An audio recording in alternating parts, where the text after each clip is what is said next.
Hello everyone, Juicebags here. I've gotten a lot of comments and questions lately about high scoring in Orcs Must Die 2 and how to develop your own strategy. Of course, anyone can utilize any of the strategies that are available on the internet. However, it's always fun to build your own. Now, the first thing everyone needs to realize about high scoring is it's all about the combos.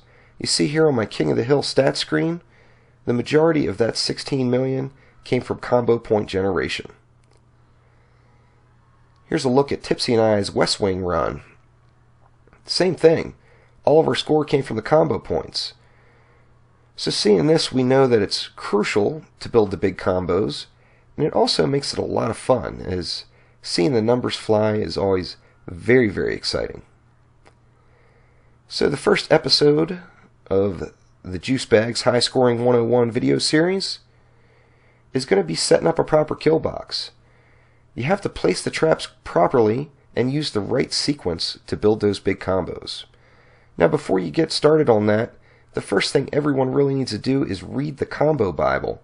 There's a lot of crucial information in there that just cannot be found elsewhere. Rogo has put a ton of information together. He spent a ton of time developing it. So to utilize the tools that are given to you and read the combo Bible, for God's sakes. That's step one. The afflictions we're going to be focusing on today are going to be slow, best applied with the acid sprayer. That's partly why the Sork, well, that's mainly why the Sork is dominating the high scoring scene. Then we're going to go on fire. We're going to be using the Scorcher for this because the Scorcher applies its own combo point. So you get 2 off of that one, which makes it kind of nice. Third affliction we're going to use is Stun. Stun can be applied with the crossbow, the push trap, the spike wall, or the zapper. Stun is a tricky beast, but crucial to any kill box it's going to generate. And then Bleed, kind of the bread and butter, goes in every kill box with every group of afflictions that you choose to use. Bleed's best applied with the Grinder, so that's what we're going to be doing. So let's go ahead and jump right in. Alright, so we're here on the Caldera map. Now, as we know from reading the combo Bible, we can have 4 possible afflictions up at a time. Then with 9 other trap slots besides the barricades, that'll give us a total of a 13x combo, just from traps and weapons alone. So today, I've brought the Stone Staff, the Ring of Lightning, Spike Traps with Bleed, the Haymaker, Scorchers that burn longer, acid sprayers with slow, grinders that unjam quicker, barricades that take reduced damage, the shock zapper with stun, and the web spinner. Now, looking through this, I've got Bleed on the spikes, I've got On Fire from the Scorcher, I've got Slow from the acid sprayer, and then I've got Stun from the shock zapper. So that's my 4 afflictions. I'm adding in the additional hit damage from the 9 items. That gives me the potential of a 13x combo. Now, this is what, as you see, I've already gone through the first 3 waves. I'm just going to do wave 4 in 2 different comparisons. And I've got a little kill box set up that I see quite often, something along these lines, either with or without these barricades here. I like to put the barricades here to keep them close to the wall. If it's a longer wall, you can have multiple grinders.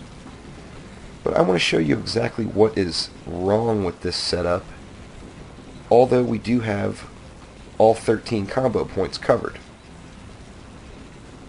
We've got our acid, grinder, spikes down, the haymaker and webs, the scorchers, and the zappers. Now you see the zappers don't actually reach all the way over, however the zappers do hit outside of their box. So they're still going to hit there even though they're not quite reaching into the kill box. Let's go ahead and get wave 4 started. After wave 4 I'm going to get rid of the barricades, let the orcs run in, we're going to take a look at our stat screen, and then we're going to run this again with a little bit more optimized kill box. Now, one of the main problems with this kill box is it has no end point. There's no point where we want all the orcs to die. So essentially, the only way we could even possibly receive all 13 of these combos is if one of the orcs are meaty enough to make it all the way through the wash in a very quick manner at that.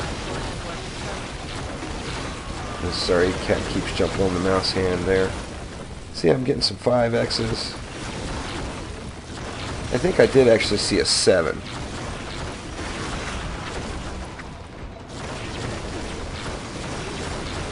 Now, of course, not having that that endpoint, it doesn't give us the opportunity to apply all the combos. And there's a lot more of the little guys than there is the big guys.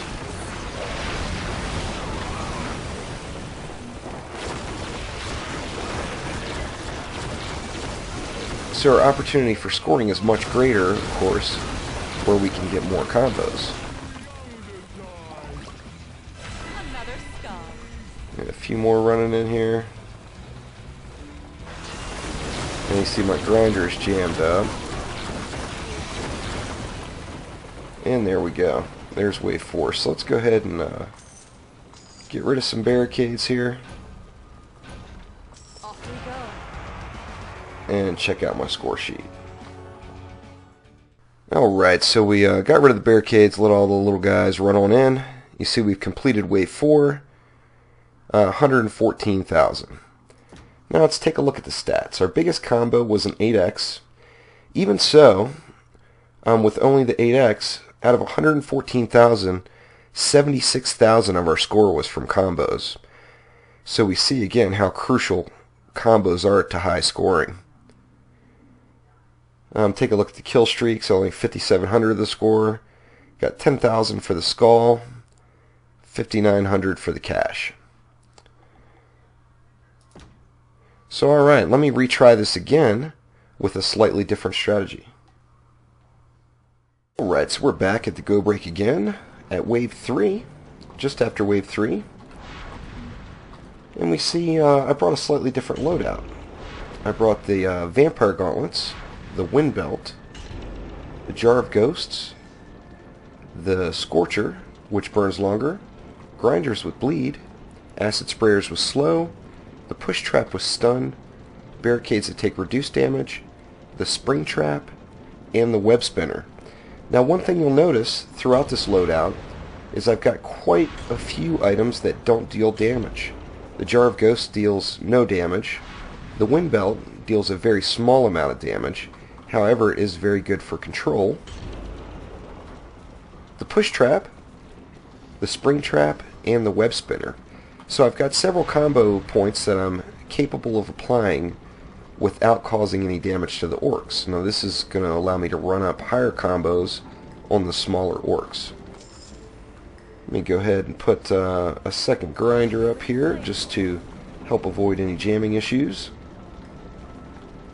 Now a lot of people don't like to use the physic traps, and to be honest with you, I just don't know why, because it adds so much more excitement to the game.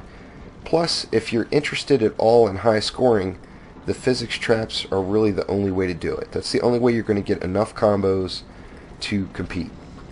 Now if you look through the setup here, the only thing I've really spammed around is the Web Spinner. And the reason being is I want to have some control. The more control, the better. Now I mentioned the primary problem with the previous Killbox is there was no kill point. There was no point where the orcs had made it through all of the traps and got to a point where I want them to die. In this setup, the kill point is right there at the grinders.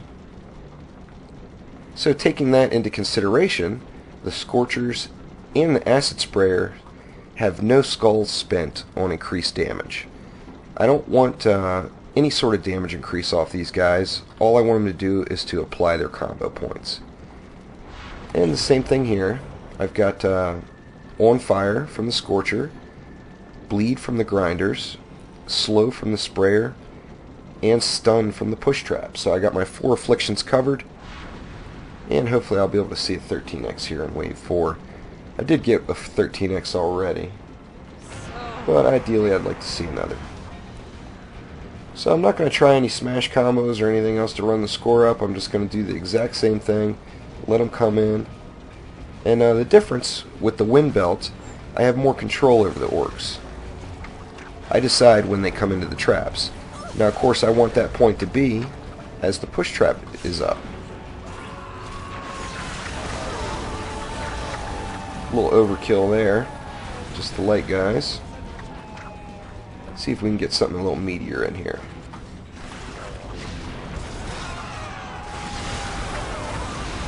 And there's a 12 and a 10.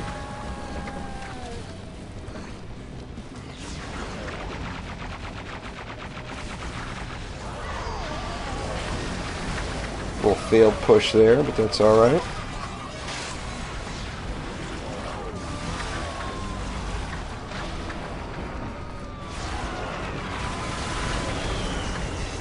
And I fail Jar of Ghost usage also. I had to do it to survive though. Of course, that's one of the other huge benefits of the Jar of Ghosts is it's an excellent survival tool. So not only are you getting the combo point that doesn't cause any damage, but you're able to survive that mess. And getting pushed back just a little here.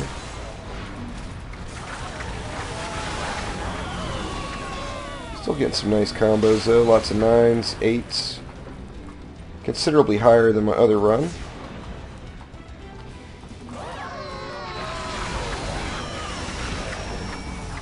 Now, one of the reasons I brought the Vampire Gauntlets is it's an easy way to apply a light damage combo point to a whole crowd. Alright, same thing. Let's go ahead and get rid of the barricades and take a look at the score. Alright, and there we go. We got 3.6 million in just 4 waves. Now we take a look at our stats. We see that I was able to get a 13x in there. Even with I had 2 out of the 3 Jar of Ghost usages. One of them was a misclick, and the other one was used for survival. So, a lot of potential there when you design a better kill box. So thanks for watching. I hope this helps everyone out. Click that like button and please subscribe to the channel. Thanks again.